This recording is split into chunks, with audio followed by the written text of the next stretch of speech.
All right, guys. What is up? Welcome to another episode of Liquid Therapy. You got your boy Kenny T here, and I got my boy Jopey and Lewis on the podcast today. But what's up, guys? How you guys doing, man?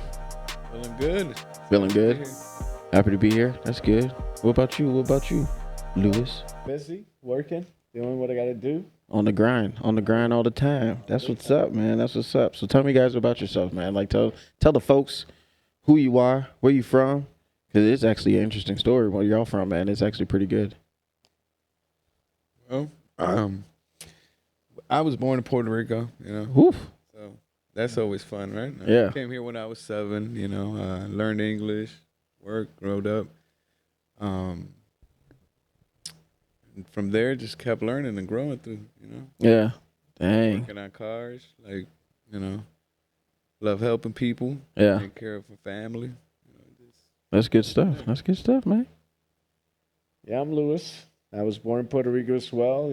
Oof. Had a pretty wild youth, I would say. My dad always been that adventurous type, so we were always in some sort of, sea, camping, doing something crazy in the middle of the night.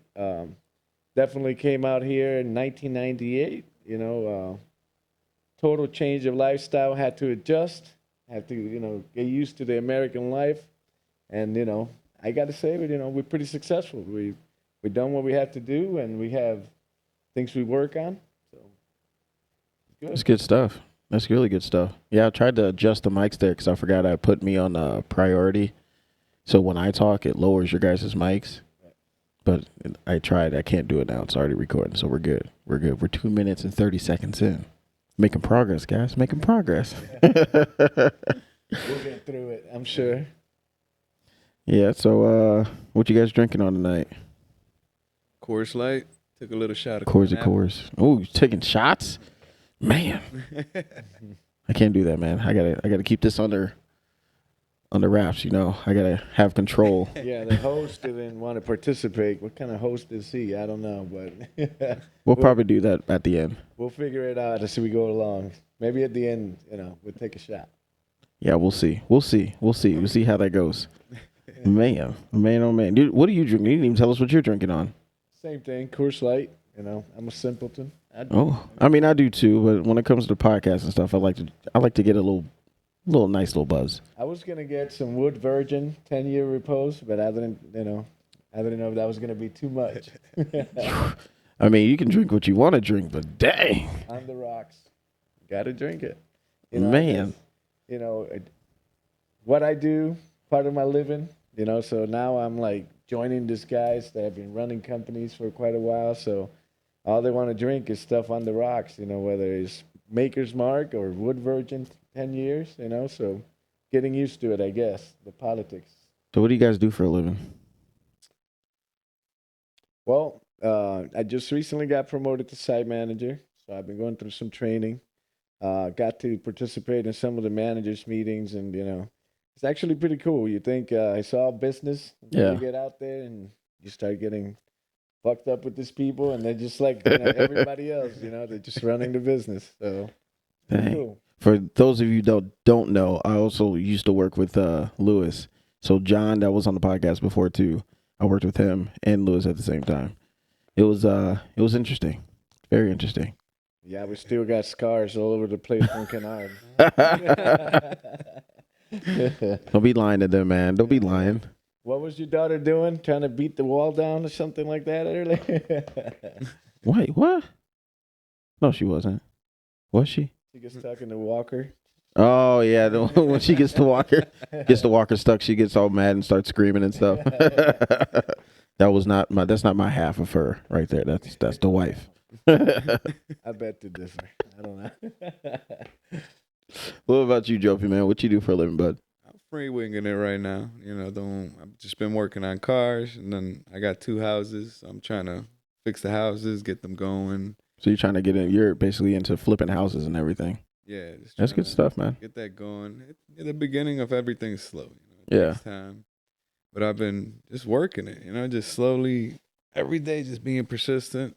Keeping it going. Yeah. And just planning every move thoroughly.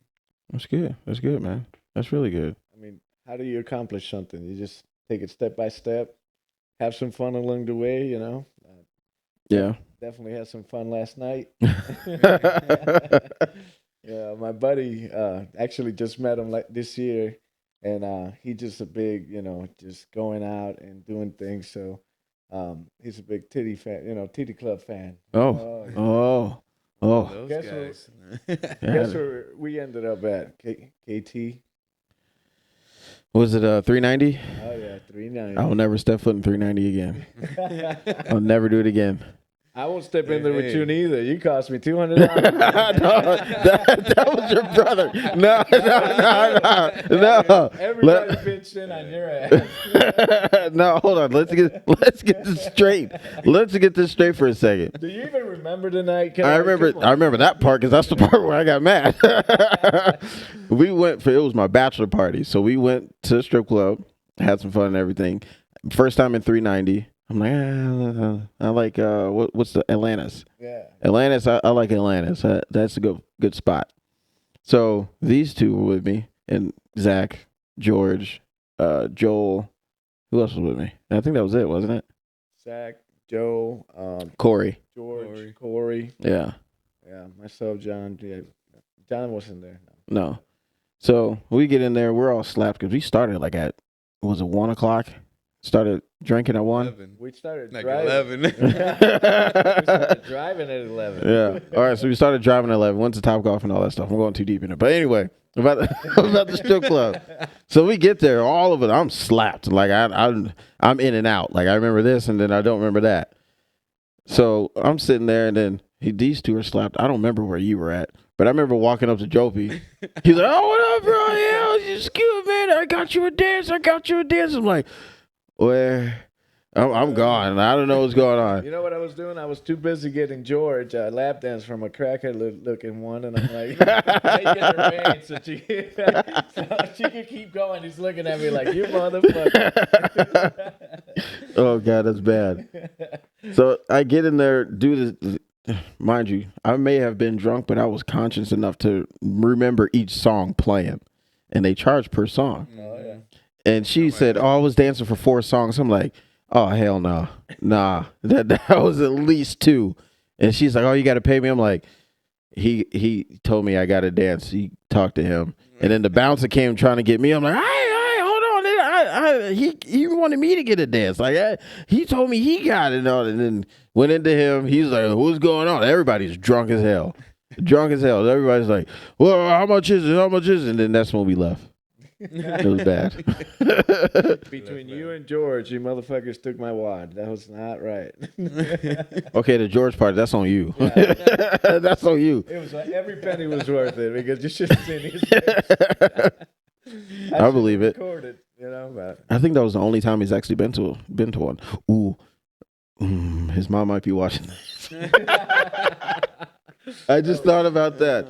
Sorry, Mama. No editing that part out.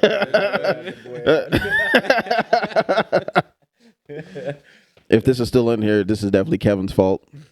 So, Mama, if you get mad at Kevin. Who was the sick fucker that got Fireball? Corey. Corey. Oh, Yeah. my Corey got the Fireball. And then Zach bought the second one. There was 2.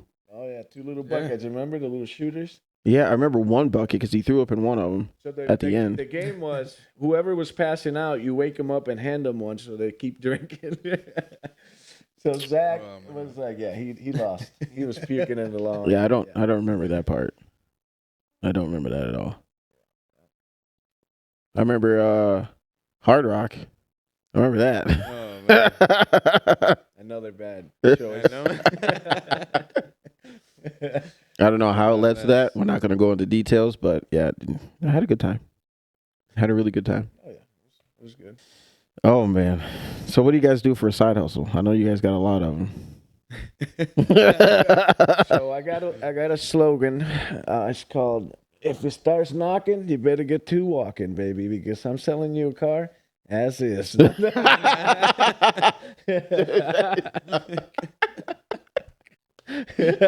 I thought you were really going somewhere with that. You got me all excited. No, but for real, me, my dad, and my brother, we always working together. So We go and buy cars and we fix them and we flip them, man. Really, try to keep it cost effective for the people that just need a car, need to get stuff. So it's kind of like a double payout, right? We do it for the community and we also do it to make some money. The other one, as you mentioned before, was he's got 2 houses. The one we're gonna work on flipping. Mine's I'm working on getting a remodel and also rent it. So again, we're just making the steps every day. Just do something. I mean, you got to lay every brick one at a time. So that's what we do. Any free time goes to some hustle. That's what's up. That's what's up, man. Dang. But how'd you guys end up getting into like selling the cars and everything? Like, does it just happen? Because I know your older brother, he does it for a living. He's a mechanic. Yeah. I gotta say, the old man, he's definitely inspiration, man. Yeah. He grew up.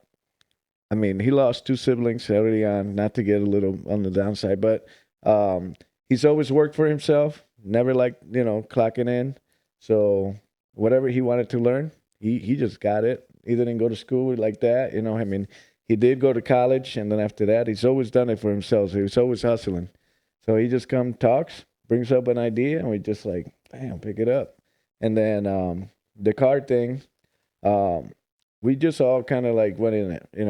We bought him an air compressor. We know he's handy, and we all just kind of like got together and just took off, man. Damn. Yeah. My dad's always been good at that. Jack's of all trade. He does plumbing, electrical, cabinets, cars, you name it. So it's kind of like trickled down to us. And Yeah. now we're like doing it together. And it's fun because we learn together. We do good. And kind of like he said, it ain't just about the money. We help somebody with a good vehicle. We make us as like a double reward on that. And I think when you really got people kind of like you and Kevin, right? I mean, you could just build off of that, man. You got Yeah. that energy. You just keep going. It doesn't matter. No petty shit in between it. Doesn't matter if you were mad yesterday. Today we're laughing and we fucking keep going. Yeah. I mean, that's what we do. I mean, he makes me mad sometimes, but he makes some good quality videos with editing. He has some skills. He helped me set up this new setup. That's why we got the 3 cameras. We're gonna have the flipping and everything. I'm talking, and when you guys talking, it flips on you and all that stuff. So it actually looks professional. We're getting up there, guys. We're getting up there. That's good. That's Yeah. good. I mean, as long as you have a common goal, I mean, petty shit aside, Yeah. boom, it'll go. It'll go for sure. We're definitely trying. Definitely trying. We're getting up there. We're getting up there. No, that basically it wasn't that hard to get really into flipping cars and everything, was it? Because I tried to get into flipping cars and everything, but it mainly takes up time and money too, because you have to have the money to get into flipping the cars and time to fix them. To be honest with you, I thought the same thing, but this is how it became easy for me. Like, I seen them do it all the time, and I'm like, man, it might be hard. But then I had a Pontiac G5, and I really wanted to fix it. And my dad did the best thing he could do for me. He was like, bam, bam, and he left me alone. And I was so determined to get it out. I took out the whole engine, transmission, dropped it back in, got it running. Then it still had a couple little things to tinker with. I started studying, boom. When I got that thing running, it made me feel so good. Like, man, I accomplished this, even though I didn't have as much experience as them. Like, they've been doing it way longer than me. I'm the little brother, the youngest. Once I did that, it just started rolling. It was just like, and that's the moment I realized that the biggest limitation you got is the one you place on yourself. Like, if you really want to do it, no matter what it is, you have the challenge to face, the resistance, and that's the process that you trust and go through to get better at whatever it is. And to me, that was the whole process. And now I look at a car and we're going to drop the engine, we're going to drop the transmission. Okay, where before I'd be like, oh, man. I'm going to be totally honest on this. I fucking hate mechanic work. I'm with you. I'm definitely with you on that. It's a lot. It's a hustle. I'll do it, but god damn. Yeah, you do what you got to do to get the extra bread. That's all leading to, again, I don't think people understand that you got to do a lot of shit you don't like to do along with the shit that you love to do. So it all comes together. So that's what helped me. I fell in love with the end goal. Sometimes the process, like the process going through it makes you stronger. But if you envision where you're trying to go, And then the moment you get there, you battle through all that. Because sometimes I like him, I'll be under that hood, and I'm like motherfucker, and I'm getting mad. You know, they got the screw all the way somewhere, and I'm angry. But once I'm done, I'm like, exactly the end goal. That's where I wanted to get to. So what does that mean? In every situation, so like with the cars, obviously the end goal is to fix it. What's But- your end goal at the end, though? It's what is it that you're working to? Are you talking about like the future? Financial freedom is Fin- ultimately what we all Yeah, talk financial about. freedom is the end goal. Like not just for oneself, but to share with everybody, help more people, work for oneself. That's the end goal for me. Like I want to build something that I can pass down to my kids, that I can share, that we can all come together and share on it, Okay. and make a difference and help in the same process. You know? Okay. Yeah, I got you. I just want to go out west and discover everything there is to discover. That's definitely on my bucket list. Is to travel the Yes, world. yeah. Like I want to see Spain. I want to go to England. I want to go to Hawaii. Just go everywhere and see the different cultures, eat the different foods, and bring the people I love with me. You know, that's another one. Yes, that's how I feel about this podcast, man. Like I feel like if this is actually something that, which I truly do feel like this will eventually take off. It's going to take hard work and dedication to get it up there, but like I keep telling some people's like Kevin, for example, like dude, you're putting in work, as much work as I am right now. So therefore, when this takes off, you're taking off with me. Like I'm not just going to leave you like, oh no, you good, you stay back there and all that. And the people that have helped me get to this point, the people like Zach and George, they help me. They do the sneaker podcast that we do, the Garage Sneaker Talk. Okay. That actually we do one almost every week because there's so much stuff that happens with sneakers and everything that we just keep pumping them out. Like tomorrow we're going to be doing another one. So I feel like I'm not just going to come up and leave everybody else behind because I live by this. It's no fun if you come up and you got everybody that you've been around that make you happy and they're not on the same page with you. But I like that saying though. Each one give one. So each blessing you give one back. I truly do believe in that. So with the car stuff of fixing, flipping cars and everything with your dad and your brothers and all that, do you guys plan on doing like that, pursuing into like a used car dealership or something like that? No, not me. That was fast. Which part of I fucking hate mechanic work Right. didn't you get, bro? I mean, you could be the salesman up in front. It's all that. Yeah, I'll make the slogans. How about that?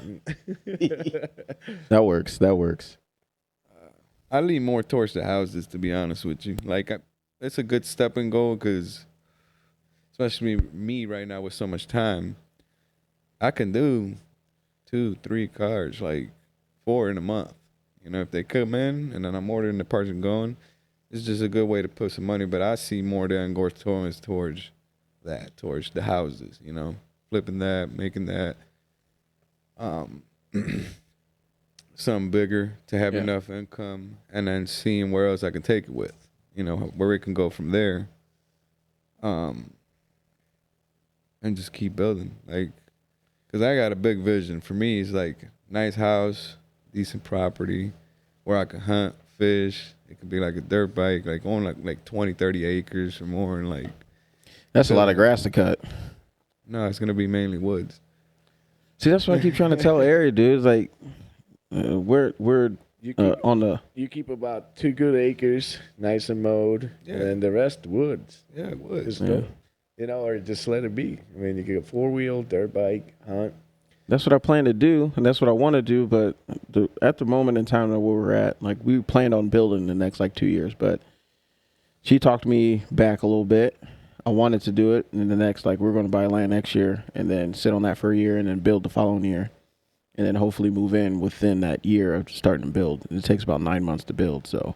But she talked me out of it. Like we plan on having another kid probably here soon, so we'll see how that goes. Damn, how did you convince her? Because you were trying. She convinced me. You cried to me back Oh. in Georgia about your kid. That. Chill, bro. Chill. I'm gonna be a father, brother. Like, I'm happy to be a dad. It's amazing. I love that. She's definitely a spitting image of me. I can tell you. When it comes to hype stuff, dude. Like you should see it when I like when I was coming in and out of here. I go in the house and Ari's sitting in there with her, dude. She'll be zoned in on watching her favorite show. As soon as I walk in, or as soon as she hears my voice, she'll be, and it's like smile and start crawling fast as hell towards me and everything. I love it. She's definitely my hypeness. Anytime some hype music comes on, she starts bouncing and clapping and stuff. I'm like, oh yeah, let's get it, let's get it. Oh yeah, daddy's girls. Girls are like that. I got yeah. 3 of them and 1 boy. I love it. I love every day of it. It's amazing. But I still want my boy. Yeah. The 3 girls are all for me, and then my boy's there, but he's a mama's boy. Well, I'm gonna say a couple prayers for you, but I see another girl. Dude, come on. Stop with that bad juju stuff. Stop with that bad juju. You and George today about that, dude, because I told him like the same thing I just told y'all. He was like, oh, no, man, it's not going to be a boy. I'm like, look here. You're on that list now for if it does come out as a girl, you ain't going to never have kids because I want to be a Super Bowl professional punter. It's going to be your balls. Kick away. I don't want another kid. That's terrible. That's terrible. I have 3. That's it. I'm That's 4. all I need. I'm good too. That's it. You crossed it right there. I can't do 4. 3 is our max, but we're hoping that the next one is the boy. And then we're done. I can tell you right now, ain't happening. If she come out, we got 2 more tries. 2 more. The next one's a girl, but okay, that's fine. We got enough room for 1. We're going to try again when we get a bigger house. 3rd one, I'm done. We out. Done. You know, I had 3 boys, and I always wanted a little girl because I had boys. But I said, that's it. 3. And look at you now. You got 3 and you're good. Oh, yeah. But you still want that girl, though, don't you? Nope. I'm 37 years old. I want to be done at 46, all right, with the kids. So you still got time. You still got time. You said you want to be done at 46. I'll become a professional punter, too. You want a girl? I'll give you one. Yes, man. Oh, snap. You guys are terrible. You guys are so bad. Oh, man. My next question was like, so would this be something that will stop you from working for somebody else? Ultimately, everything we work in, on. You see, I don't mind. It all depends how you view what you do, right? Mhm. So, again, like I put a lot of steps where I'm at. So it's like, and I'm building a team, and that team is going to take care of a lot of other things that I do now. So when it's all said and done, I'm just going to meet with people. I'm going to, talk. I'm not going to be, it's not going to feel like work because I don't mind doing what I'm doing. I mean, it all depends where you go, right? I mean, and then it's still, I'm trying to get to the point where I retire at 50 or 55 or whatever the goal is at the time, right? Because it's got to fluctuate with what's happening. But, yeah, I enjoy what I do. I definitely going to enjoy it a lot more when I get to be more out and locking business and do less of the, hustle part of the work. Yeah. So it all depends how you view what you're doing. I mean, there's no wrong or right way. If you want to work for yourself, it takes a long time too. You got to put in the time just the same. You got to hustle. Nobody's going to care about it like you. Then once you build it, then you get the freedom, right? So you're going to put in your time doing this, and then it becomes your full-time work. And it's like, See, I don't know. Like, I my end goal with this is to bring in enough income and have fun doing it. I don't look at it as a job. I actually love doing this. I love doing podcasts. I love sitting here talking with people, having a few cold ones. It's fun. Yeah. But if it was to bring in some revenue, like my end goal would be, I'm still going to work because I love my benefits and I love my job. It's fun. My end goal is to get her to like, you're done. You can stay at home, chill. You can help manage because she's an accountant. So manage everything else and take care of all that. Be at home with our daughter so you can have fun and soon our son, and then we'll be good. That's my goal when I got this. Were you 3 daughters and son? You need to stop with that bad. I will mute you. Your mic will be muted. Here you go. There you go. You happy?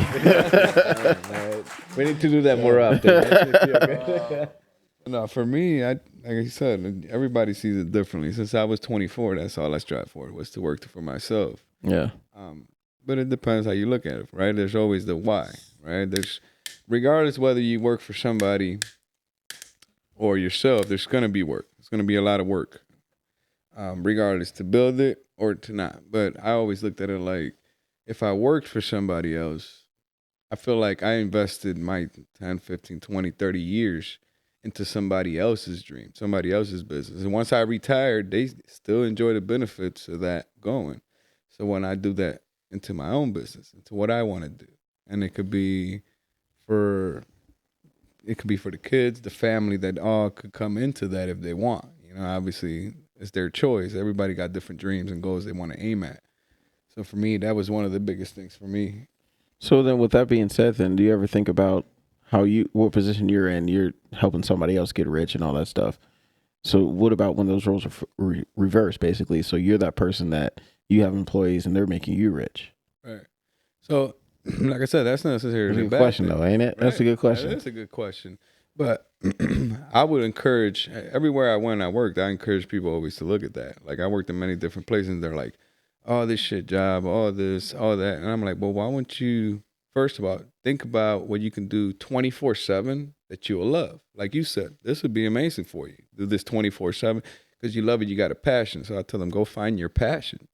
If you find your passion, then know that no matter what it is, you got to put in work. Look at it realistically. You got to put in the work.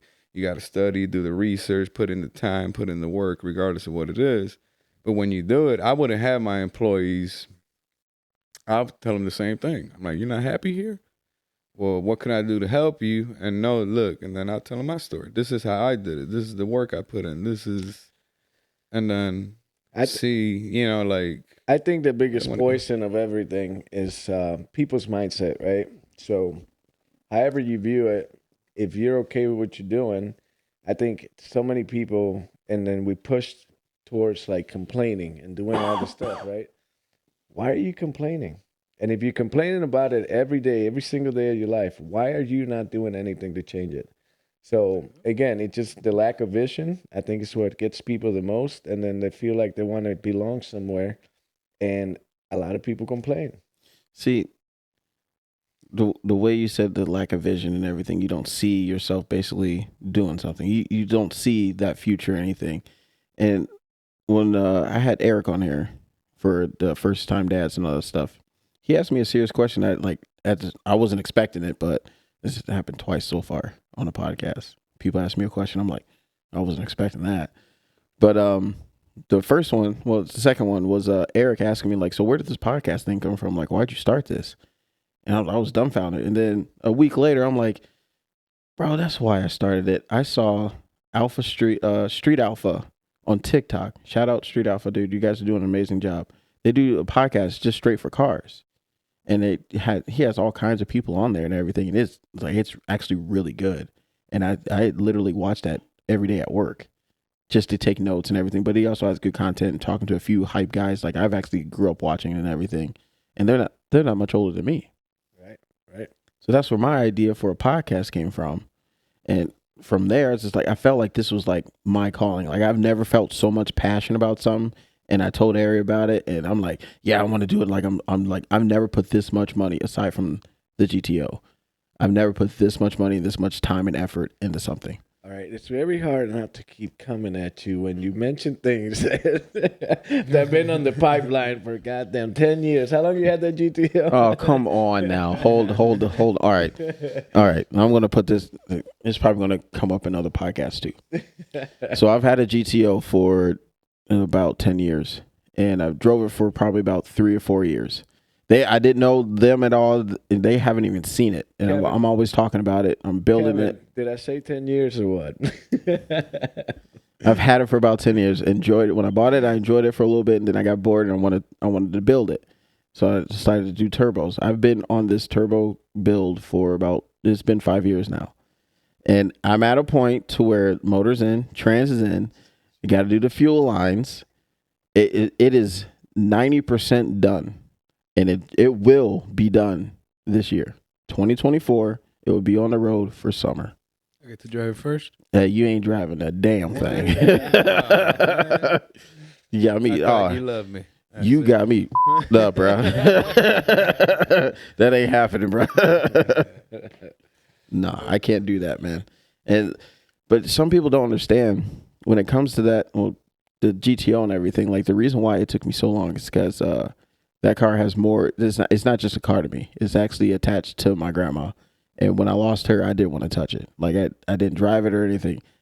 I still have not driven that thing like at all since she's been passed. So the day that goes out and that is on the road, dude, that's going to be a rough day for me. It's going to be bad. Well, going back on that vision, you have a vision for the car. You had a vision listening to Street Alpha, was it? Street Alpha. So, yeah, I mean, that's what it is, right? What motivates you? What drives you? Clearly, your grandma had an attachment to your vehicle. The podcast, something that you found love and passion for. And I think a lot of people can't define that. A lot of people can't define what they have a passion for. So if you can't define it, how can you chase it? How can you complete it? Yeah, you need goals to aim at. Right. Well, it also takes a minute for people. Some people, because I'm 30 years old and it took me this long to find out exactly what I wanted to do. Like if I found out that I wanted to do this before I got into Local 150, I probably wouldn't. I'll be doing this full time without a doubt. Yeah, and it sometimes too is so clear, right? Like I was just telling this to my brother, and I said it to Joey, and I think I mentioned it to you before. You got things in life that continue to slap you in the forehead in life, just hey stupid, and it's like, but I don't want to do it. So it's like sometimes like you put it off just because you didn't want to do it, but life has been telling you the whole time like, shut up, stupid, just chase it, Do it. And it works out every time. I'm chasing it like the Roadrunner, bro. I don't question it anymore. You just follow it, Outside of, the having a vision is also comfortability.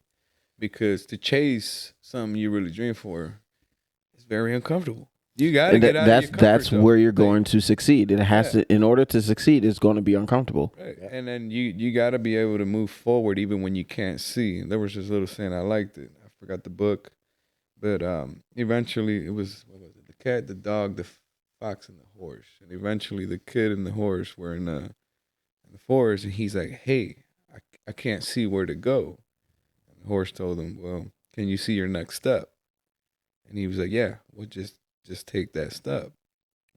And that was pretty deep, because it's like sometimes we get caught up on we got it well calculated. We see the goal, the vision we're trying to go, but then sometimes you just need to take that one step that you can see, and then that'll open up the next step from there, like. You ever been at the crossroad where you have the most important thing coming about and you feel like shit and everything, your mind is just telling you all the things why you couldn't do it. And you say, I'm still going to do it. I'm at my lowest point and I'm taking that step there, right? Mentally or whatever the case might be that you're struggling with. And it's like, man, you know what? These people do the same shit. They don't feel like it. They step up, they do it. And then you're like, okay, next time I feel like shit, it won't be so shitty. It's like, it's all right. Bro, honestly, that's how this whole new setup just came about. Right. Like I got tired of seeing all these nice podcasts on YouTube that I watch, which they are good. They're really good. And I'm not hating on it at all. But this is like, man, I really need to want to get to that level. And I got a good editor. He's like doing what he can to make the podcast look good and everything. But it's still like, I need to upgrade my audio, my video. I need to get stuff ordered, bought, and I need to start putting 110% in this. Like I was doing it before, but it's like I was trying to get away with being cheap about it. When it comes to stuff like this, you got to spend money to make the money. Just the way I look at it. If you're building, you got to put in what's needed, and you got to be dedicated to it. And that's the part. Always the same confrontation. It's one step. Oh man, then you got life, kids, family, work. Well, and you got to balance all this out.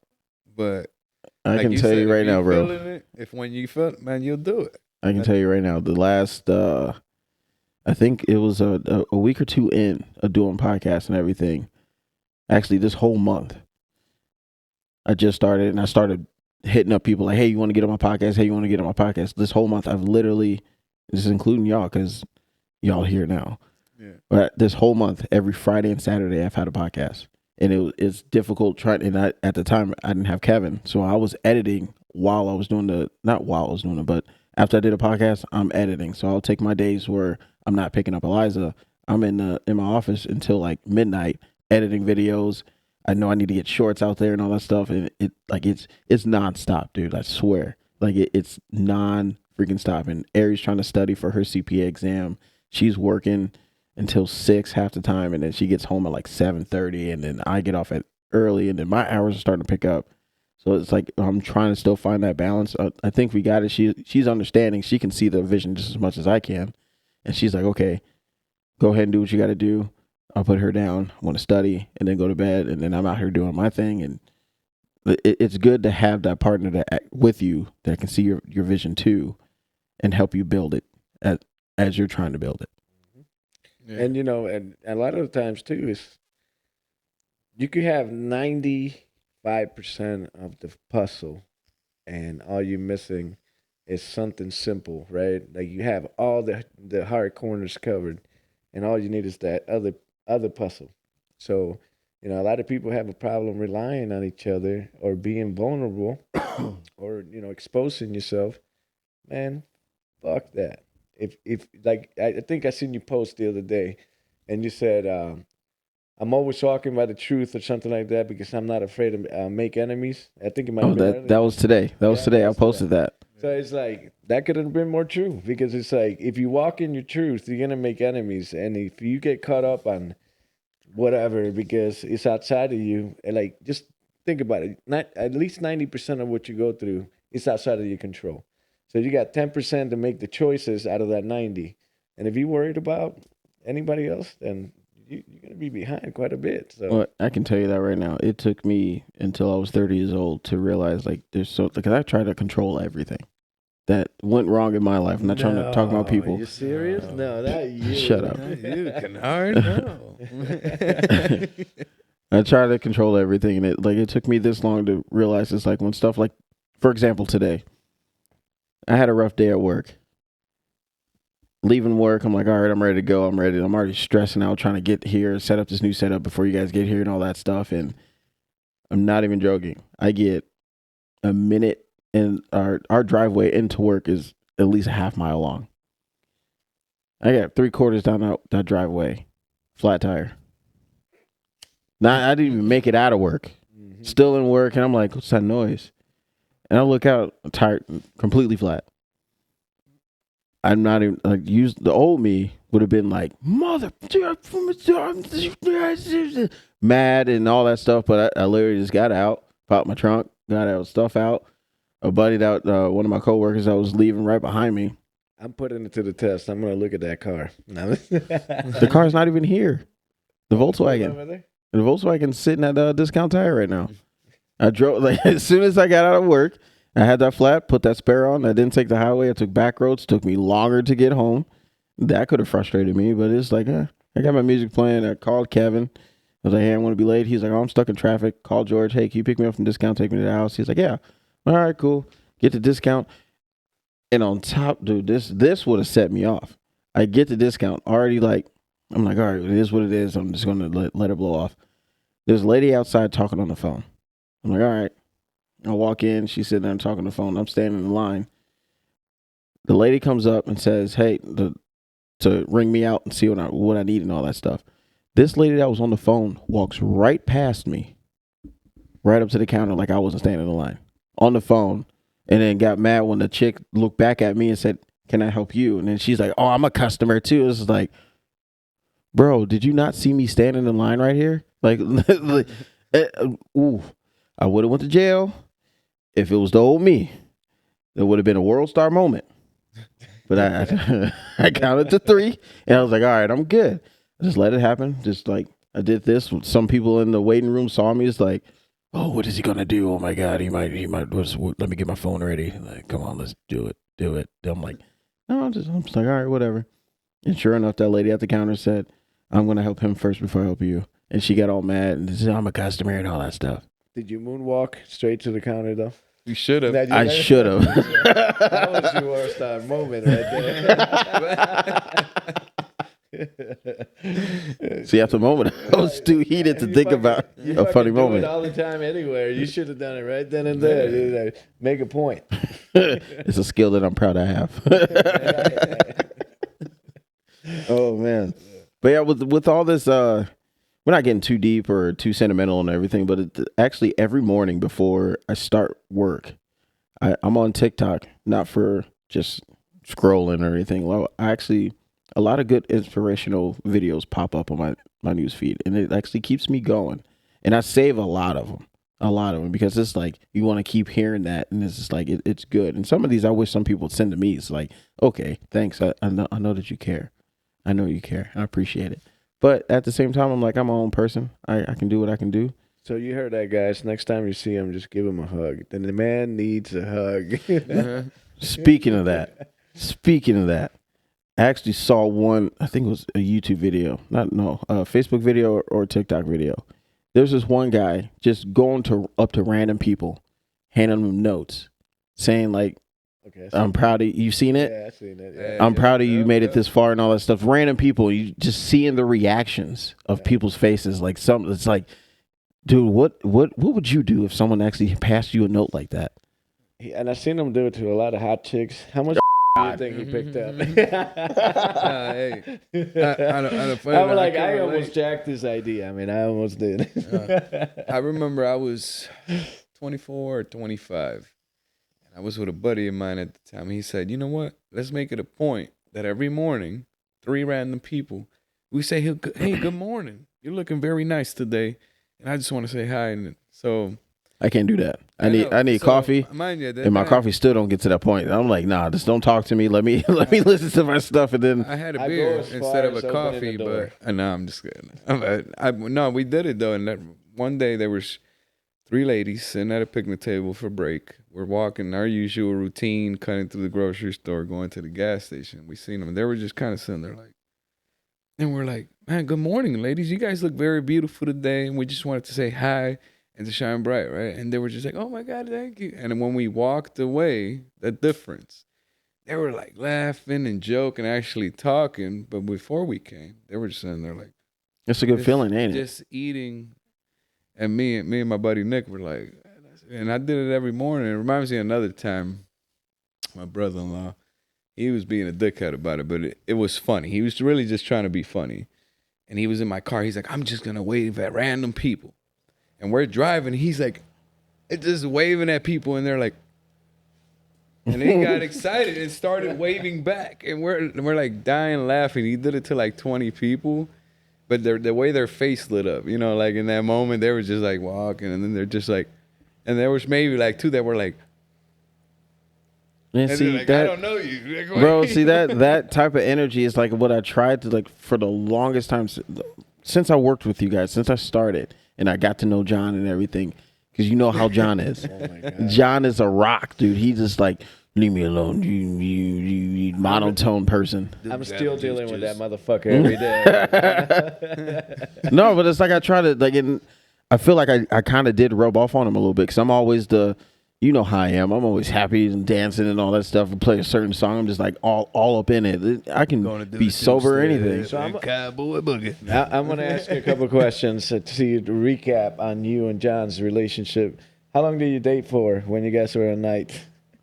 Since I started, It was like, what, 3 years? yeah, basically. God damn, it seemed like you motherfuckers were married for 70, right? That was a good relationship. It was good. You get John wired up, I got to deal with it. He gets you riled up, I had to deal with it. You handled it very well, Lewis. You have a skill. Yeah. Solutions. Yeah, it was a fun time, but I definitely feel like I rubbed off on him. He was so just hardcore. And when it came to, I remember when it actually hit him. I was like, we were talking about dogs and stuff and everything. He's like, I don't understand how people like attach their dogs and all that stuff. And mine died, it is what it is and all that stuff. Get another one, all that. When Roman passed away, I saw it. I saw it. It hit him hard. And I was like, you see that? You feel that, right? That's what I've been telling you this whole time, dude. Like, you have emotions. You need to stop trying to bury that all the time. You don't have to let it out every day of the week like I do. But you can still, like, just let it out, dude. I could only deal with one canard at a time, all right? So, no. But in all seriousness, yeah, I seen it. John started, like, talking shit and, you know, whatever, like John typically does. But when it hits home to him, he gets. You can see it. Oh yeah. It's sad to say that like it brings joy to me that he actually feels that, because it's actually pain, and I don't want to like be happy that he's feeling pain or anything, but I'm happy that he actually feels something. No offense, John, because I know you sometimes you watch my podcast and everything. I love you. That's Yeah, called being human. You Like, got to be human. to live life. You feel pain, you feel happiness, you feel all of it. It's just what you do with it is what's important. Yeah, I love it.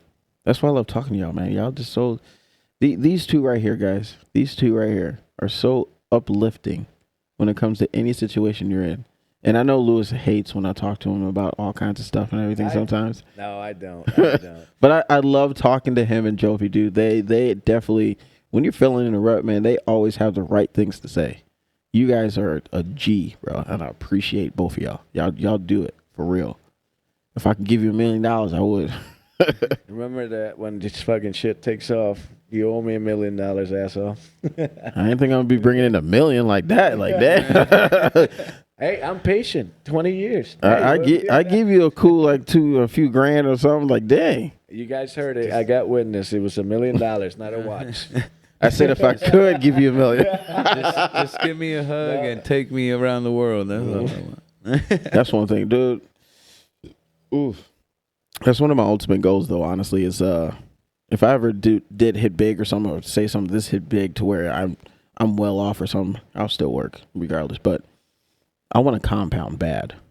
I want to compound and have the people that bring the best out of me and can handle all the good and the bad. Because those are the people you want to keep around you. Those are the ones that you just that know what you're going through, try to be understanding, but also talk you off that ledge. Yeah, that's important. And I would love to have a compound. Depends on the ledge. I might kick your ass off, but it's all right. Lewis would be on the outskirts of the compound. waiting for him to show up by the ledge so I can kick his ass off. Get out of here. Fly, baby. I believe I can fly. I guarantee you he'll have wings at the end. Life. All right, so there's this one TikTok video that I actually saw. I think it was today or yesterday. I can't remember, but it doesn't matter at the time frame. But I want to explain this one, why it meant so much to me. I'm gonna play it for you guys. My brother has been really great for me. My brother has been really, man. You know, I don't know where I would be without my brother, man.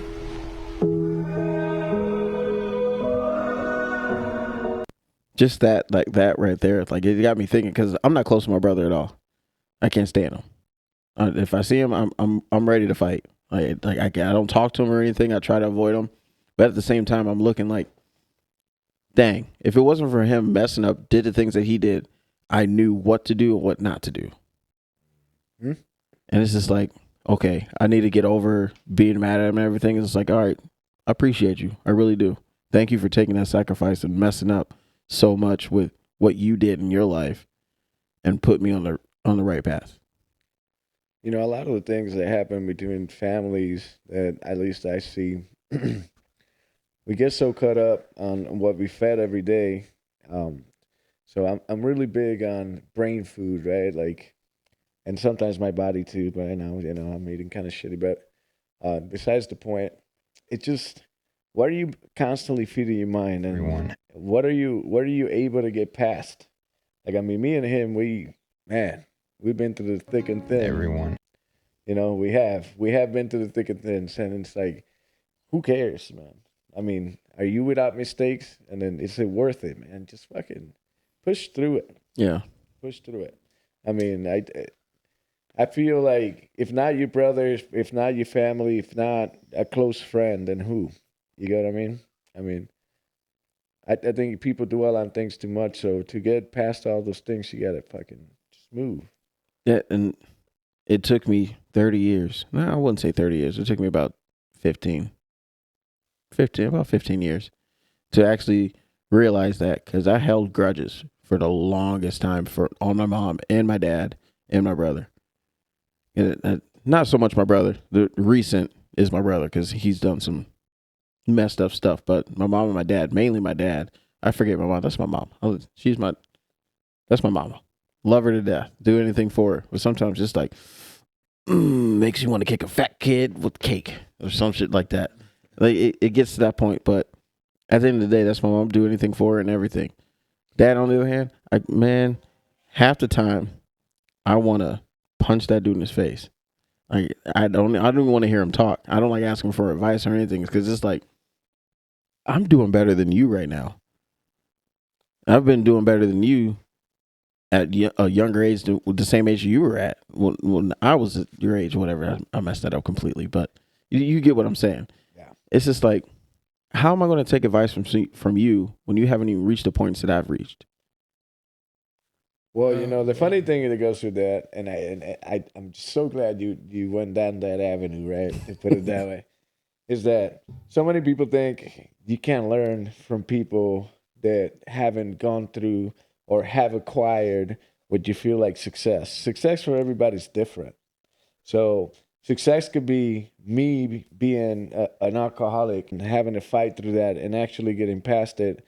And just because you stand in a like seemingly bigger stature, I just went through a war and I won, right? So one thing I always told Jopi, and I told everybody, I learned from a kid. I try to learn something from everything every single day. One thing. If I could learn one thing, my job at that day is accomplished. And it comes in the most, man, unnoticeable way.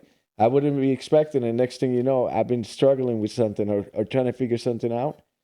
And my own nieces gave me the answer. So it's not about where they at in their life or what do you have? Oh, look at me. I have all this. That's where you shut your mind to the possibilities because I think the most capable people are people that don't even have all the things that we are used to here. When you look at skills, knowledge, wisdom, life in general, a lot of people that you meet out here don't have them because they take it for granted. Now you meet somebody that just came from poverty, and then they could teach you the fucking world. So that's why I always like, nope, I'm not gonna close my mind. I'm not gonna close my mind to it. I don't care. We live a different life, and it's for a reason. It's for a reason. Like, walk a mile in my shoes, and you feel what the weight of those shoes or those worn out shoes feel like. You So get what I mean? I love how you explain that because if anything, I always try to treat people like I don't know what they're going through because you never know what somebody else is going through because you can be bullying on somebody, talking shit or whatever to somebody, and then that is their breaking point, and you're the first line in that area, and you're going to get every bit of everything he's been holding in. How many times you been talking to somebody or been in a place where one joke that you thought was just irrelevant put you in a place like, God damn, you just felt the weight of this person's shit, what they've been feeling. And that was it, and that's what tying into earlier was encourage somebody. Give a nice word. But it's like the one saying. thing, don't close your mind. Don't close your mind to status, economic power, anything that you get up to, keep an open mind. You learn from the most. You can learn from an animal. You can learn just watching. You can learn something. So keep that mindset. It's just like the saying says. It says, "You're never too old to learn, or you're never too young to teach." And I remember, like he said, he mentioned my daughters. I remember my nephew, his son, was sitting there one day. This was way back, and I could quote it kind of how he said it. He was like, "Did you know a blue whale's heart is as big as your heart, as your head, and it only pumps like 10 or 13 times in an hour because it's so big it keeps circling." And I was like, wow. And I was like 22 at the time. But I'm like, but it showed me right there, he was only 5 or 6. So you don't limit him. And then always remembering why, one of the things I practice, like instead of always trying to be understood, I try to understand people because we might not see eye to eye, but have you, like he said, have you walked in his shoes? Have you went through his traumas or pains, tribulations, and challenges in many different aspects? So you stay open minded to that, then You'll always be teachable. That's why I always try to stay teachable, because that means you'll continue to grow. There won't be no limitations for your life Mm-hmm. if you stay with that mindset. Like no matter how old you get or how you like, wait, I want to understand why, and you keep asking that question. Rule one thing a day. It could be the simplest shit or it could be the most intricate. You learn one thing a day, that just adding to your arsenal. Why would you close your mind and your life to that? I mean, I have met so many people and then thankful here, like all sorts, I mean, Hindus, Ukrainians, Russians, this, and where many people be like, oh, I'm going to get this way. I'm in their face like, hey, what's up? Like, what do you do over there? Like, what's so different? It's like, I don't care, man. These people put their pants on just like me. They eat, they shit, they do everything. You ask them what do they care about? It's their family. But what do you walk through that you might help me solve my issue, and in return, I'm going to give you the same. That like that's me. Like now, I'm building a network, and it's so funny because you get to these places, and they're so close-minded, but yet these people are running business, right? And then all of a sudden I start talking and they get caught on they're so smart but so stupid at the same time. Then I say, hey, but did you look at it this way? And they're like, then we start opening a new conversation. Next thing you know, it's like we're not strangers anymore. You found a commonality, you find something to connect with, you learn from them. Mm-hmm. And in reality, where I'm sitting, I'm trying to learn. So they're giving me all this knowledge because they already know the business. So I made them be comfortable with me. And then I gave them a little piece of what I thought was right. And if I would have got caught up on, oh, is it right? Oh, they know more than me. Or look at what they have, I would have A, shut my door, and B, like I wouldn't learn everything I learned. My dad said something that stuck with me. He was like, "What is the most valuable thing you got?" Right, and I answered with one which was pretty good. I was like, "Well, your time, because everything wants your time, right? Your family, your job, holidays, this, and then you want your time, and you get the least of your time. You probably get like 5% of it to really do what you That's a want. fact. That is a fact. Because we have 100. obligation." But he was like, knowledge. He said, once you learn something, you got it with you for the rest of your life. Nobody can take that from you. And that's why we're kind of what he was saying is just like continue to learn. The more you get, the wiser and the more skill sets you have. And that's honestly why, another reason why I wanted to do the podcast, because you got so many other ways how people look at life. And it's You can good see to that. get other people's opinion and how they do things and how they handle things and get on here and talk about it. And that what you guys are saying can really touch somebody and be like, oh, okay, that can change somebody's life. Exactly. And I love sitting here talking to y'all. It's so much fun. I love it so much. Getting so much knowledge. It's like instead of having just a one-sided way of looking at things, like I want to have a 360 point of view around the life. In order to do that, it's like you're saying, we got to sit down, we got to talk to all people, regardless of who they are, young, old, it don't matter, whether it's race or not. You got to see it, and then when you can see it, then it's like, okay, I can see that now because I'm trying to understand. I think we could all relate to this. You ever stepped into a place and ever felt like you don't belong there? You just like sticking out, like the way out there, right? Every day when I go into work. And that's exactly my situation I had last week. I was in Ohio, and we were doing this leadership meetings, and I'm watching all these people, and actually just happened to us on Wednesday this week, where we stepped into another situation, and automatically people assume things by the way you walk, by the way you talk, by the way you carry yourself. So I always try to be very friendly with a smile. Doesn't matter if I'm having the shittiest day, because automatically just makes people kind of like put the guard down a little bit. It doesn't, like, you always ask me, why are you always smiling? Why do you think I'm always fucking smiling? Because I'm not smiling inside, motherfucker. So I'm trying to see if you're gonna make my day. Right.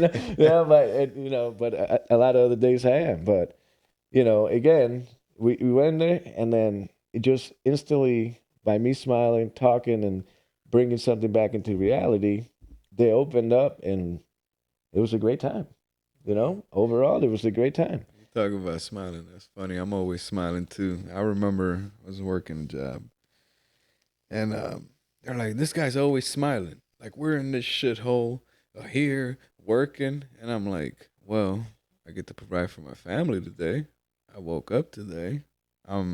Like I still am healthy. I got my family. Like why do I have to be upset?" And I see a lot of people look at that as like, okay, yeah, I provide for my family. Yeah, I woke up today and all that stuff. Like, people over like those are like the main points that people like to say, and most people are looking over that as like, yeah, whatever. Yeah, I woke up today. All that. They don't like to like really indulge in that. It's like you don't realize how short your life can be. I got one that my brother shared with me. What was it? The 13 Truths by Matthew McConaughey or 17 Truths?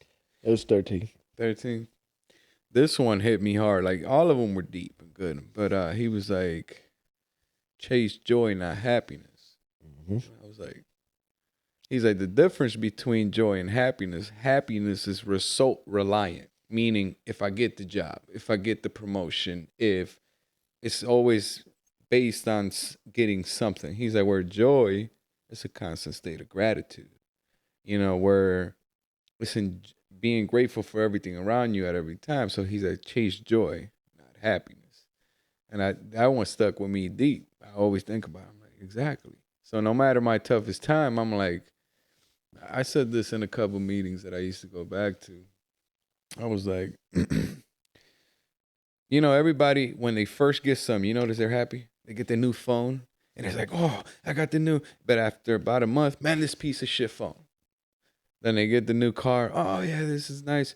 And after a little bit, oh, this piece of shit car. Yeah, that was me with They my get truck. the job. Oh, I got the job. I was gonna say, then they right. try to You're pretty sell it. optimistic about the job, and then it's like, oh, this piece of shit job. Then with everything, it's just like, okay, well, I mean, you strove to get that. It wasn't everything you thought it was, so what are you gonna do about it? Yeah. And that stuck with me. So I'm always trying to chase joy. And as an outsider, we say we grew up in Puerto Rico, right? You go back there, it never changed. It was just instantly you go back in like a time machine.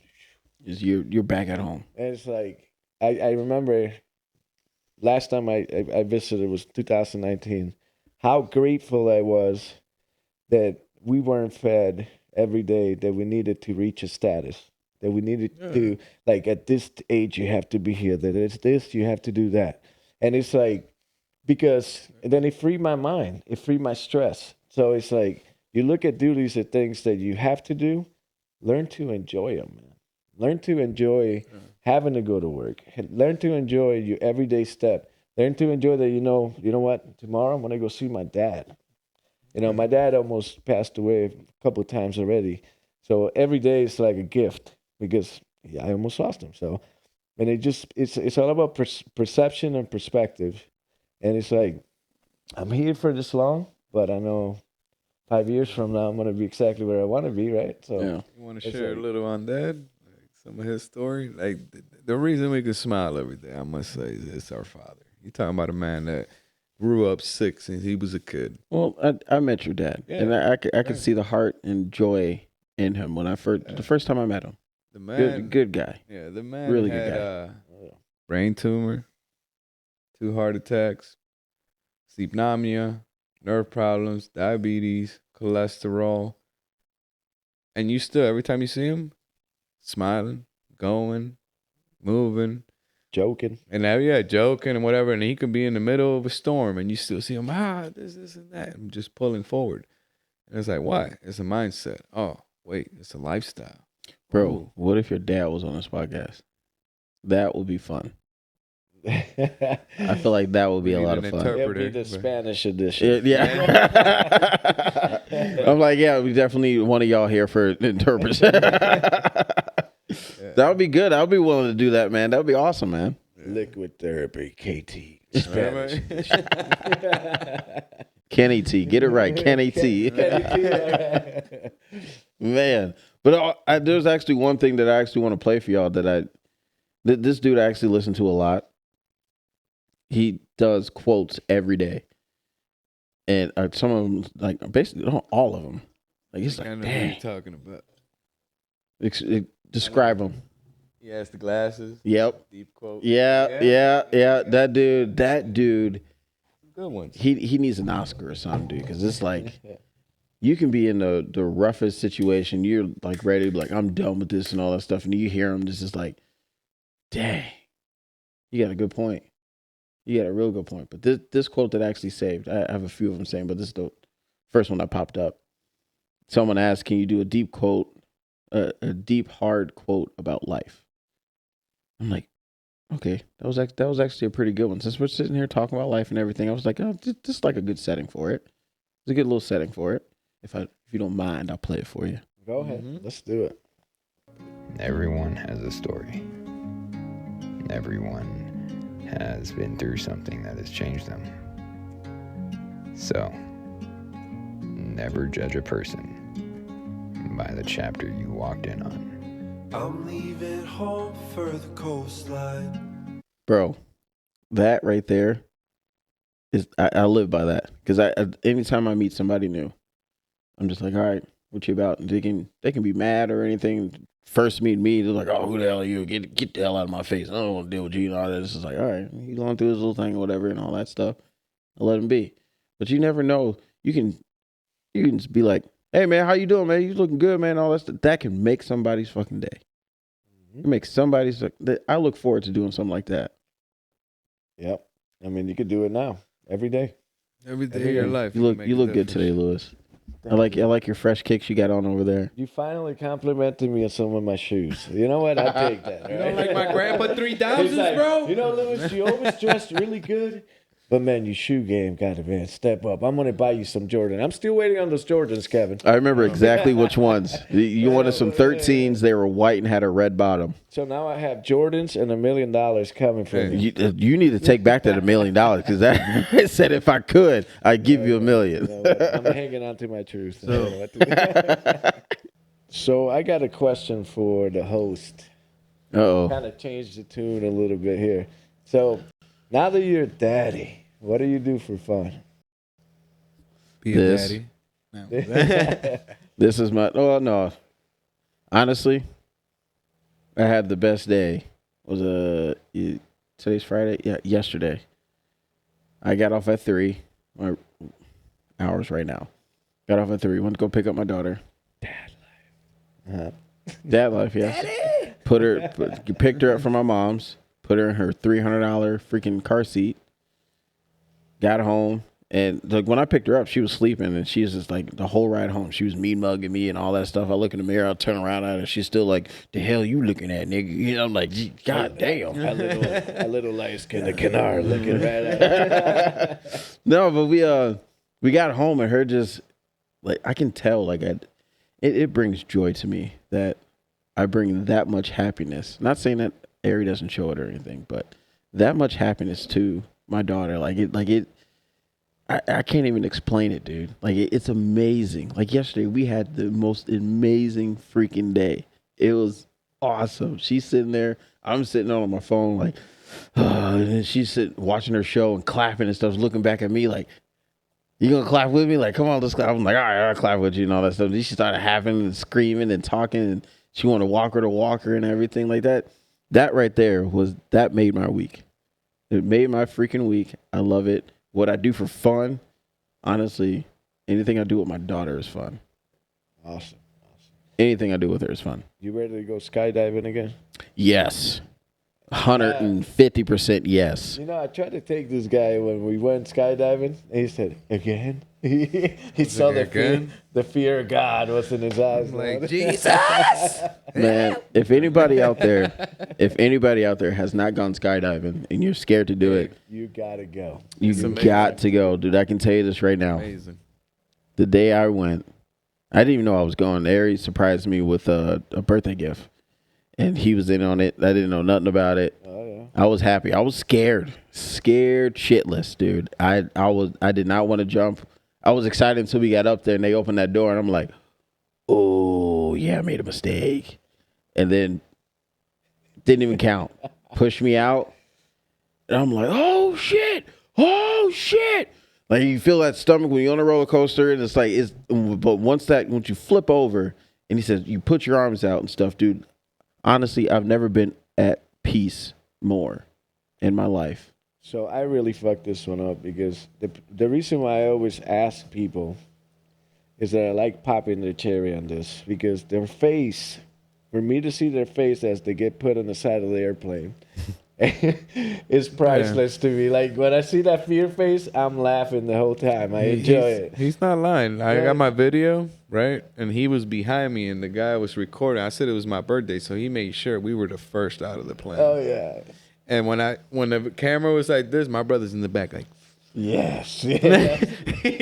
rubbing my- Louis, you popped a lot of cherries with skydiving, haven't you? Oh man, I've just been 3 strong. I want to keep And popping. hey, Let's go. I was just like you. I like, dude, I wasn't scared the whole. He told me like a week and a half before we were going. He's like, I bought you skydiving ticket for your birthday. You're going. You don't have a choice. I'm like, but I wasn't. That's scared. the way to do it, man. Yeah, Yeah, and whole guy I got there. there. I got the gear. Nothing. I'm in the plane. Nothing. That's how it The was for me, moment- dude. the You didn't moment- feel nothing. He sat me at the end of that plane, and he said, "Put your head back. Put your head right here." I was like, "Put your head right here." He was like, "Oh, that was kind of quick." I'm like, "Yep." Now He push never- us out, or I'm gonna put you in the chokehold. So I'm going, "Hey, you better push me out right now." But at the moment I dropped, whoa, ecstasy! It was amazing. He never man. felt more comfortable laying his head on a dude's shoulder than that day. Yeah, Bro, I'm with you. I gave him a 'Cause hug. I was like, "You saved my life." Nah, I'm not saying that. no, for real. That's exactly how I felt. Like Eric kept asking me, he's like, "What are you feeling? What are you feeling?" I'm like, Like it was even sitting in the plane, going up there and all that stuff. I'm like, Hey. And then he got out there. I touched the bottom of the plane with my heels, and he said, "Put your head back." I'm like, okay. And then just like, woof. Oh shit! Dude, I'm not. I literally had spit rolling in my mouth and yelling that. Oh shit! Oh shit! Them lips were flapping. That's a whole lot of lips to be Hey, man. flapping. Them lips get the job done. You know that, bro. No, I tell you what. Kenny's teeth special.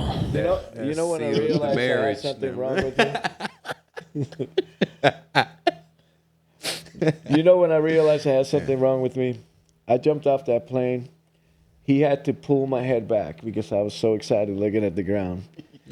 And I'm like, wow, you look at my video. I mean, I look fucked up from the wind and shit, but I'm 100% in it.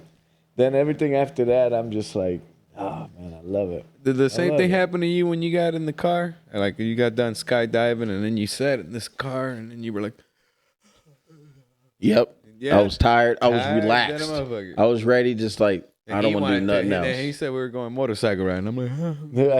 Well, I made it a whole wait, badass day. You know? I believe it. It's like I thought it out. I'm like, man, we're gonna go ride our bikes over there.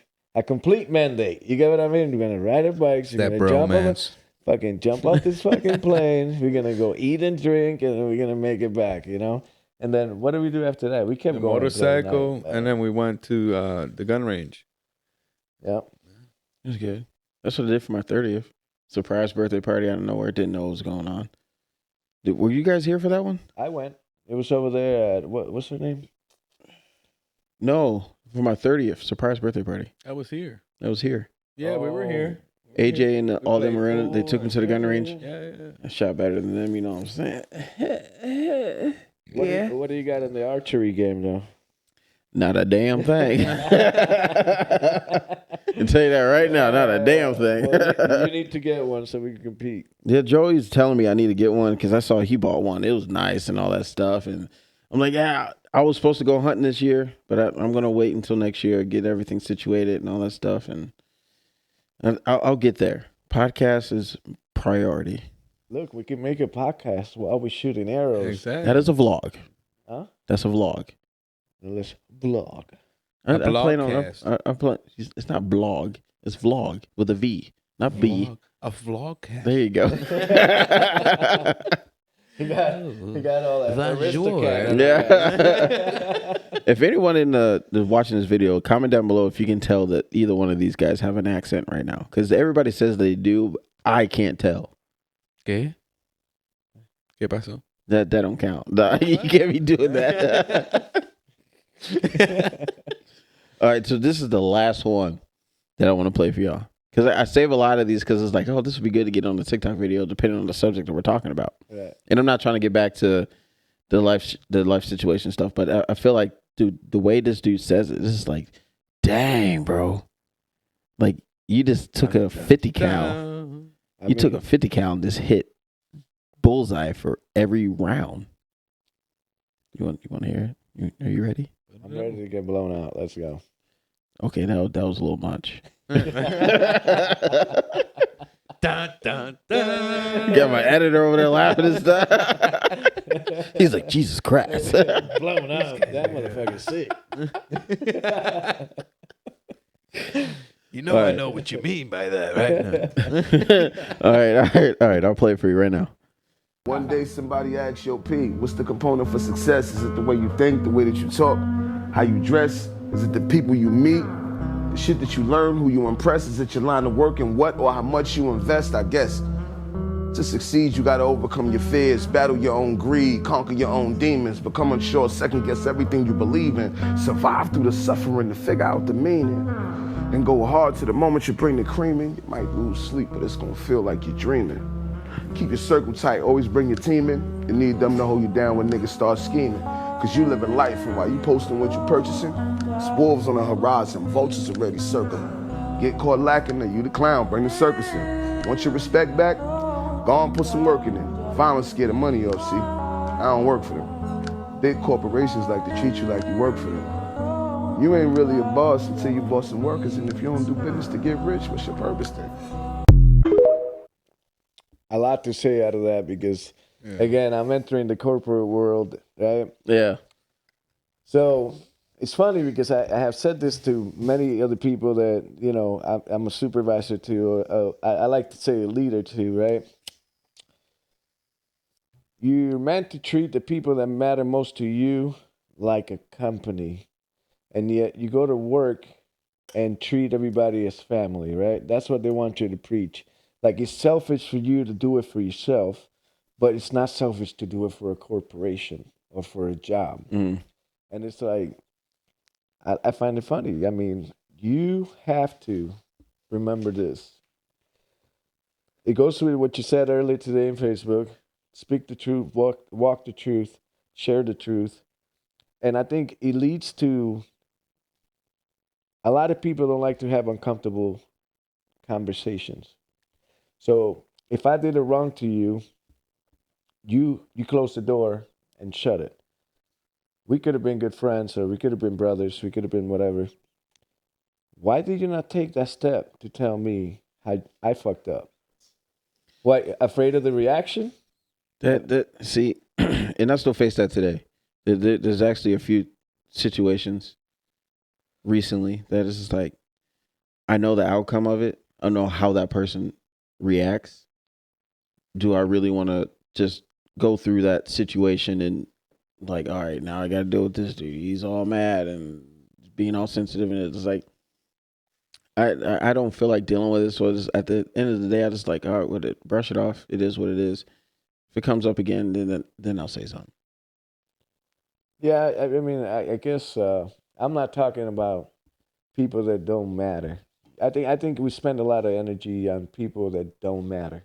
But see, this person actually does matter. So when the person does matter, how is your dialect? Are you know, words and the way they are said and the way that you express yourself have everything to do with how the conversation will go. Because I deal with a lot of conflicting people that like conflict, and my answer will make them, they still get loud, but then it just comes down, and then it's dialect. If you get caught up on your emotions, like, you're supposed to feel your emotions at the right time. Like, we're having a good time, man, we're enjoying our emotion. Now, if I'm angry and I go telling you exactly how I feel at the moment, what is that going to do for you? What is that going to do to, whatever? You have to be like, how do you say it? The way, I could say the same thing 50 different ways, and the one time is the way that will get the thing solved. So I think that the hardest thing is putting yourself aside you got to put yourself aside. You got to deal with what was wrong, not how you felt about what was wrong. Then Right? why? Yeah. So what triggered me? You got to answer that question to yourself first. Why did I feel so bothered when Kennard called me a little bitch? Let's say, right? Mm. When we're Damn, that was a harsh word. You know. so when we're boys, why did I take it so personal, right? But then it was like, was it my mood? Was it this? Analyze it, and then come and talk. It's like, hey, that wasn't cool. Don't call me a little bleep again, right? There you go. But I think that a lot of it, we like to turn it to ourselves and how we feel. Feeling needs to stay out of it. I don't know. What are your thoughts? No, I fully agree. I like the way you explained that. Sorry, I had some in my. I like the way you explained that. It kind of trickles down back to what we were talking about earlier. Like everybody sees it in a different way. Yeah. So you can never change somebody's way of thinking. The only thing the better way you can do it is just to try to understand what they're thinking or be where their mind is at. No. Well, not exactly be where their mind is at, but just like try not to. Like, oh, he's on a whole different page. Oh, no, I ain't even dealing with that motherfucker. You know, I'm tired of him and all that. I think the best thing to do, is my opinion, would be to focus more on the solution. And that takes kind of a little bit of what he said. It's just kind of don't get yourself emotionally invested, but what could be the next best thing that you can add for the best outcome? You know, whether it's influence, and if you can, if it's a person that ain't workable, then you don't need to go down, you know, let them pull you with, but kind of just balance it out to where they can just know enough, or you can say enough, where it brings the best outcome, the solution. You know, there a lot of people I feel like get caught up on just the problem, and there's always a problem, but the best way to solve the problem is coming together. If you got somebody that ain't wanting to come together, then you just kind of realize that, and you don't have to react. You really don't. If they don't want to be, they don't want to like find a solution, right? Or like conversate to find a middle ground, then you know they chose the path they chose. So there's different, but there's always opportunity to influence through the power of your words. So again, it goes back to like I try to practice not to be narrow-minded, right? Back and forth, because like we all explain what have you gone through? What is your day looking like? So if I say, well, you don't understand, I feel like this today. Fuck you. You said the wrong thing to me. How much worse does it escalate to? So I like to say the common problem, or just be open-minded to, again, the solution and what actually matters. Like, is it me being right? Do I want to be right over you and throw our friendship away? Or do I want to express what it is? And then how can we not make that happen again, right? It's like ultimately, if it's that big of a deal or you're trying to get somewhere, it's like I'm sure you and your wife do. You draw a line in the sand. Don't do it again, Kennard. Don't do it again, Ari, right? You kind of if it matters to you, do it. And if that person really it's just a person you got to deal with every day, are they really worth your energy? Yeah, that's true. Are they worth your energy? Because You know what I mean? at the end of the day, like you got to protect, and I can't remember his name. Yourself. I cannot remember his name. Oh, dude, I saved it, and I know I did. The way you said it, you got to protect your energy. You got to protect your energy. You got to protect your time. The biggest things are your time, your energy, your peace of mind. So if somebody said a sideways comment, should I spend the next 2-3 hours dwelling on it and driving myself to the dirt? How worth it are you to me? And how much control am I giving you to take me to that place? It's like, no, you ain't it. All right, I go on with my day. If you want to keep thinking about me, go ahead, but I'm not thinking about you. I got like all these things I'm trying to focus my energy and my peace of mind to. And that's it. I mean, you can't win everybody, so win the people that matter. Exactly. I fully agree with that. So, of course, we're going to speak about what we've been through, what we've gone through, but we expect others to feel it At times, I don't say everybody, but at times we feel like I just explained it. Do you feel it? Do you see it? I just said it. That doesn't mean that they lived. I think I found it. Walks. What you? Hold on. Let me. Go where you celebrate and not where you tolerate it. Protecting your energy is not a crime. I've been giving y'all the game. Go where you're celebrated, not tolerated. Yeah. Protect your energy. I feel like we should never tolerate each other. Exactly. We should celebrate each other at all times. Bro, I listened to that like regardless. 3 or 4 times in the morning, bro. Like it's just like, and you know how I am. I'm a social butterfly, and I'm always around doing stuff and everything. And it just hit me. It's like, go where you're celebrated, not tolerated. It's just like, dang, I really need to rethink the people I'm around. And a good hard conversation. Again, I take it back to that. I think the reason why me and my brother get along so well is because when he needed a hard conversation, I fucking had it with him, and we would spend 3-4 hours screaming, laughing. At times, depending how hard the time was, going down dirt deep, fucking crawling. And I was like, I ain't letting it go, because you matter to me. I spend this energy. I spend my peace of mind. I'll do this for you because you matter. And then like when you have fake people, I don't waste my energy. The moment that it just starts getting out of there, I'm just like, it's like another big one. And man, I forget his name. Les Brown. He's like, realize the people that you're talking to, right? What role do they play in your life? If you know that you got a buddy that all he's good for is partying, then you could go with him and have a good time. Don't go taking your serious problems to him.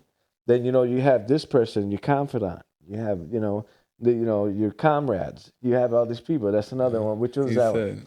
He said that. That was TD But no, Jakes. but TD Jakes, like just flipping back and forth. It's like, just realize who the people are. I just had the same conversation. Understand their nature. Understand what role they play in your life, and then treat them accordingly. And you can have peace and harmony everywhere you go. Yeah. Les Brown said that too. He's like, okay, if you know this guy is known for stealing and taking, are you going to leave him in your house alone? No. If you know this guy's, curses or does whatever, or it's not a kid-friendly person, are you going to leave him around your kids? So it's understand who they are and put them in their correct place. Business is business. Yeah. Love is love. Party is party. And party everything. is party. It's once you learn to decipher that, then they can no longer bother you or hurt you, because when you're going to hang out with that person, you're in that state. You're not going to be in that state. If I'm depressed, I'm not going to come to a party person unless I'm trying to escape it, right? So I said, okay, I'm going to have him influence me today because I'm in the slumps. So now you're in a party mode, so you know exactly what you're going to be arriving to. So that's where you gain control. It's when you understand your surroundings, you understand the people for who they are, and how can you make that vibe happen where it's not only beneficial to you, but it's beneficial for them too. Because every time you guys connect, it's a fucking party. I feel like I feel like that's how me and Joel are, though, honestly. It's like whenever it's weird. It's very, very fucking weird. Don't even worry about bleeping it out. But it's very weird, dude. I know. I know when I had a feeling like when I'm having a rough day, it's like, I'm tired of this crap or whatever. But Joel would hit me up. Say, hey man, what you trying to do? I was like, bro, this is weird. Like he'll hit me up. He's like, I need a drink. I'm like, bro, I need to too. Oh my god. Like what you doing? Let's go. I'll be there in like 10 minutes. Like let's go. And Joel is like basically I let a dude to death. Like he's literally like a brother to me, bro. And that is who I go to when I'm just like, not even just Joel, y'all too, dude. It's like y'all let me escape that just like that deep dark area that I'm trying to get away from, and it gets me back into my happy-go-lucky self, drinking, always goofy and all that stuff. And it's just like, all right, it's over and done with. The next day, I'm like, damn, I drank too much, but at the same time, I'm good. So like I love that, and I understand what you're saying when it comes to that, dude, because it's like I have those people around me. And it definitely helps me get through all the stuff that I go through on a daily basis. And you sharpen that shit. sharpen it, man. You know, do the do's, but sharpen that skill. And when you know you vibe, that it just reaches a point where you never be at a disadvantage, even within yourself, like the choices that you've been given, because you learn how to put the things in place. Yeah. Put the things in place. Like straight up, honestly though, like that's the other thing you got to keep in consideration though. Like you can go to certain people about your issues and everything, but there's only going to be a handful of people that truly understand what you're going through. And like, you know me, I have a lot of friends. I have a lot of people I talk to and a lot of people I hang out with. Oh yeah. And no offense to the people I hang out with outside of you guys, but you guys are literally the only ones that I can actually like, okay, this is a rough day. They can understand it. They talk me out of it. It take like 30 minutes, talk me out of it, and then we're back to like, oh, you're talking crap and all that, like drinking more beers and all that stuff and everything. We have that moment where it's like, all right, what's going on with you? We know you're off. Let's get it out right now. All right, you're good now. Let's go back to drink. Look, I got to bring this up because I think the last time I seen Kennard in the slopes, we drank a little too much already. It's towards the telling out at the end of the night. And Kennard had his sunglasses on, and it's dark as fuck outside. And we're in the garage, and I said, "What are you doing?" "I don't know, man. If I'm not here, please be around my daughter."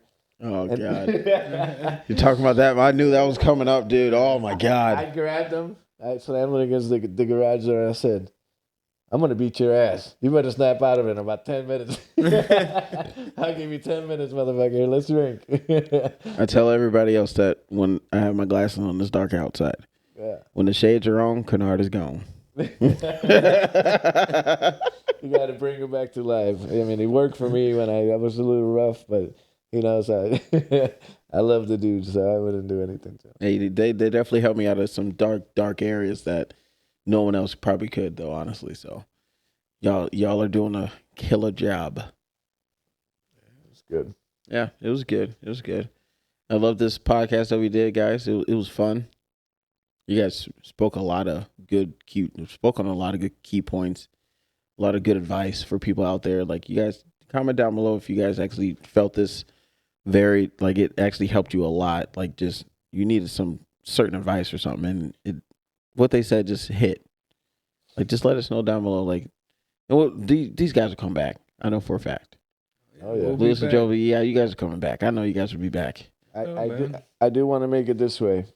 Next time, so we have a little bit more of the upkeep, and then we could bring back the serious talks and what we're going through.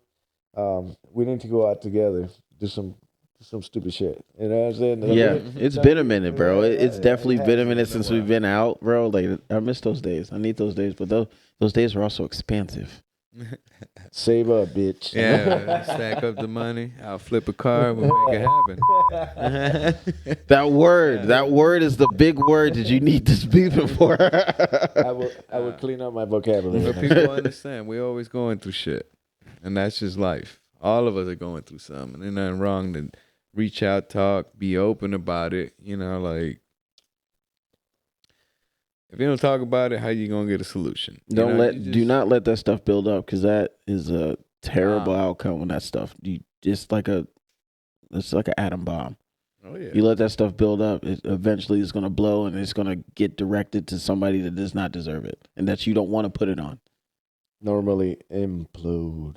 Yes. Now, can we end up with a shot on it, or is that not kid friendly? Oh no, we can do a shot. Yeah. So we're trying to do something different with the ending of podcasts and stuff. We're going to take a shot.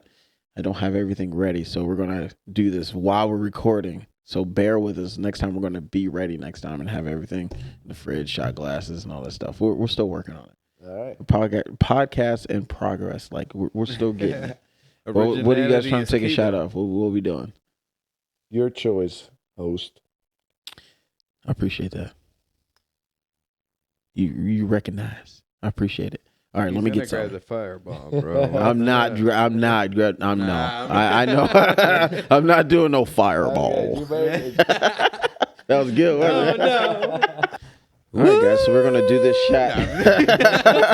We're gonna do this shot to end off the podcast. Ooh, let me get that ready too. Damn, I'm just all over the place. You got to today. finish it with the song in the back. Is that what you're doing? Yeah, I got to start it out just a little bit, just a little low. All right. But yeah, guys. But this is it for the podcast. Thank you, Jopey Lewis, for coming by. We appreciate y'all. Hey, bottoms up. Liquid Therapy, guys. Catch you next time. With me, brother.